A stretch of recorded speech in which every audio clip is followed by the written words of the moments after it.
Kashmir is a wonderful place. This is, as everyone says, the paradise on earth.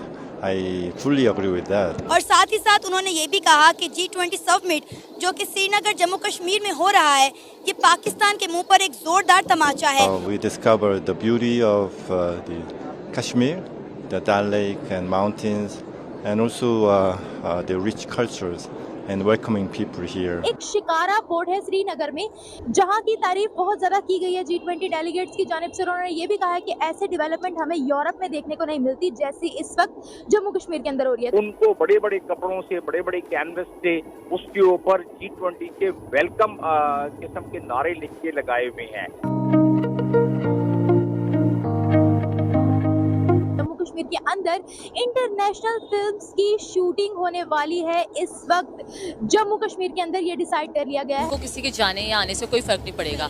अगर वो किसी के साथ अटैच होंगे, वो सामने वाले का फायदा है। उस पर क्यों इस तरह का स्टैंड नहीं लिया जाता या भारत के खिलाफ क्यों बात नहीं की जाती? मुझे पता है आप कहाँ पे जले हैं, कहाँ पे बिल्कुल ब्लैक हो गया है। I am aware of that, but ये फैमिली चैनल है तो उस एरिया को मैं डिस्क्राइब नहीं कर सकता, मैं बता नहीं सकता आप कहाँ जले हैं। उस स्थान विशेष में आप बरनौल लगाइए। पाकिस्तान ने मुस्लिम ममालिक को इस समिट की बायकॉट करने की कॉल दी थी, लेकिन उसके बावजूद भी OIC के मेंबर ने इस समिट को श्रीनगर जम्मू कश्मीर में अटेंड किया है। Came here and get to experience myself. It's just stunningly beautiful. जय हिंद दोस्तों, a very warm welcome to Hindustan special channel. Jammu Kashmir की राजधानी श्रीनगर में G20 की तीसरी वर्किंग ग्रुप की मीटिंग में 17 देशों के प्रतिनिधियों के समूह ने भाग लिया। जम्मू कश्मीर के उपराज्यपाल मनोज सिन्हा ने कार्यक्रम का आगाज किया। इस अवसर पर स्थानीय कलाकारों ने कश्मीरियत की झलक दिखलाई। प्रतिनिधियों ने शिकारे का आनंद भी लिया। केंद्रीय मंत्री किशन से रेड्डी रणभेरी बजाते नजर आए।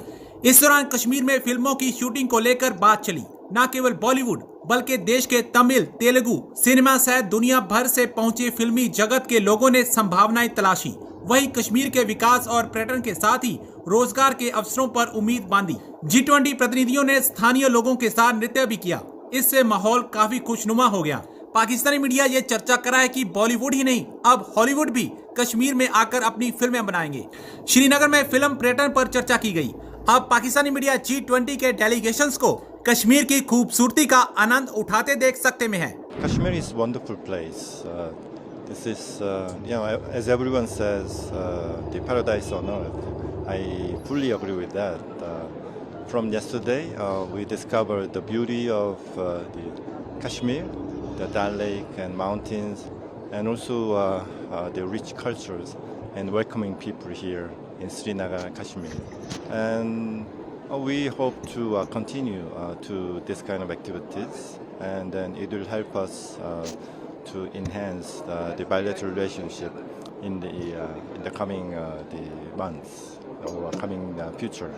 नाज़रीन, आखिरकार इंडिया ने चाइना के G20 समिट के बायकॉट करने पर खामोशी तोड़ दी। इंडिया का कहना है कि इसमें चाइना का ही नुकसान है, इंडिया को कोई फर्क नहीं पड़ता।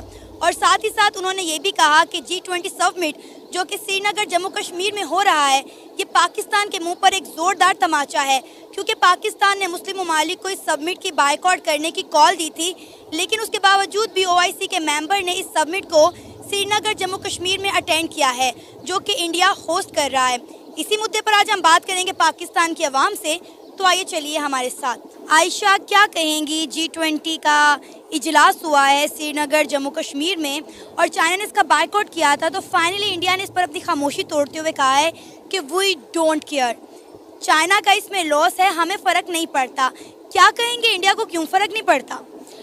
बेसिकली जो है ना, इंडिया इस टाइम टॉप पावर पे है। उनकी हर एक चीज़ सेटल है, चाहे डेवलपमेंट देख लें, उनकी प्रोडक्शन देख लें, उन्होंने हर जगह अपना स्टेबल कर चुके हैं। उनको किसी के जाने या आने से कोई फ़र्क नहीं पड़ेगा। अगर वो किसी के साथ अटैच होंगे, वो सामने वाले का फ़ायदा है। अभी मैं आपको रिसेंट बताऊँ, US के जो हैं सदर बाइडन ने भी कहा है, उनसे ऑटोग्राफ मांगा नरेंद्र मोदी साहब से, और उन्होंने बाकी सिटीज़ को कहा कि इनके साथ ताल्लुकात बेहतर करें, इसमें आपका ही फ़ायदा है। आप ये देखिए इतने बड़े वो सदर हैं, उन्होंने इतनी बड़ी बात कह दी है, तो जाहिर बात है वो इस टाइम टॉप लेवल पे नरेंद्र मोदी साहब जा रहे हैं और उनकी क्रिएटिविटी, उनका हैंडल करना, चाय वाले तो लोग उनको कह देते हैं, लेकिन हमने ये नहीं देखना, हमने देखना है वो संभाल किस तरह रहे हैं, उनके टेक्निक्स लेने चाहिए, सोचें वो किस तरह से इतना ग्रो कर गए हैं।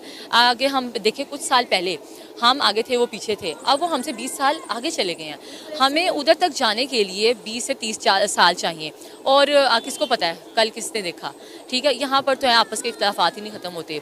बेसिकली जो है वो अपनी हुकूमत को नहीं छेड़ते, अगर उनके इख्तलाफात भी हैं वो साइड पे हैं, वो डिस्कशन उसकी साइड पे होती है, लेकिन जो अपनी क्रिएटिविटी है, अपनी हुकूमत को फ़ायदा पहुँचाना है, अपनी आवाम को फ़ायदा पहुँचाना है, वो उधर से हिलते नहीं हैं। नरेंद्र मोदी साहब की ये बहुत अच्छी बात है कि वो इख्तलाफात सबसे भी हों लेकिन उनसे बना के रखते हैं। क्यों? उनको अपने मुल्क का फ़ायदा चाहिए। अब देखिए पाकिस्तान ने बोला था इस्लामिक कंट्रीज़ को कोई G20 समिट का जो कि जम्मू कश्मीर श्रीनगर में होने जा रहा है इसका बायकॉट करे, लेकिन उसके बावजूद भी जो है OIC के जो मेंबर हैं उन्होंने कश्मीर में होने वाले इस इवेंट को जो है वो अटेंड किया है।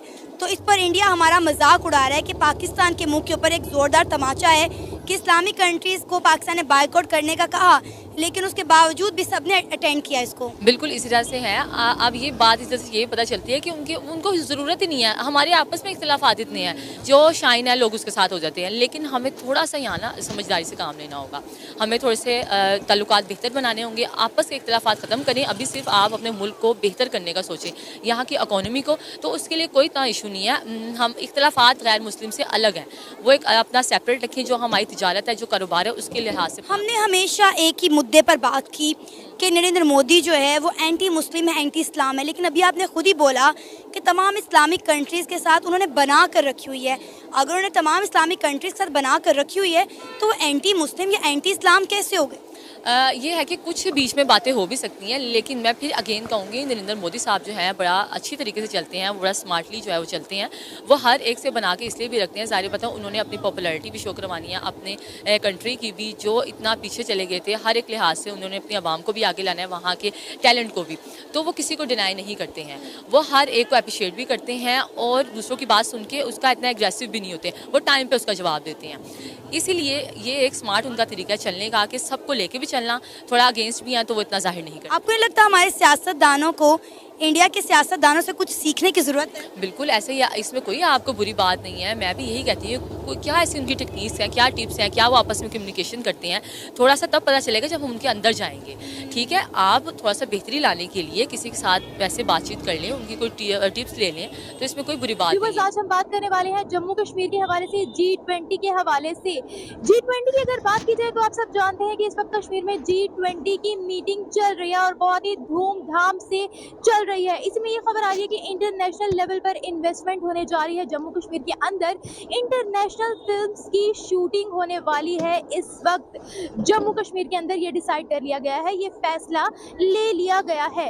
और अगर बात की जाए इस वक्त G20 के जो डेलीगेट्स जम्मू कश्मीर में मौजूद हैं, एक शिकारा पोर्ट है श्रीनगर में, जहां की तारीफ बहुत ज़्यादा की गई है G20 डेलीगेट्स की जानिब से। उन्होंने ये भी कहा है कि ऐसे डेवलपमेंट हमें यूरोप में देखने को नहीं मिलती जैसी इस वक्त जम्मू कश्मीर के अंदर हो रही है। G20 कॉन्फ्रेंस ने पूरे वर्ल्ड में धूम मचाई हुई है और बहुत सारे देशों को इससे जलन हो रही है, और इस वीडियो से हमें बहुत कुछ सीखने को, जानने को मिला।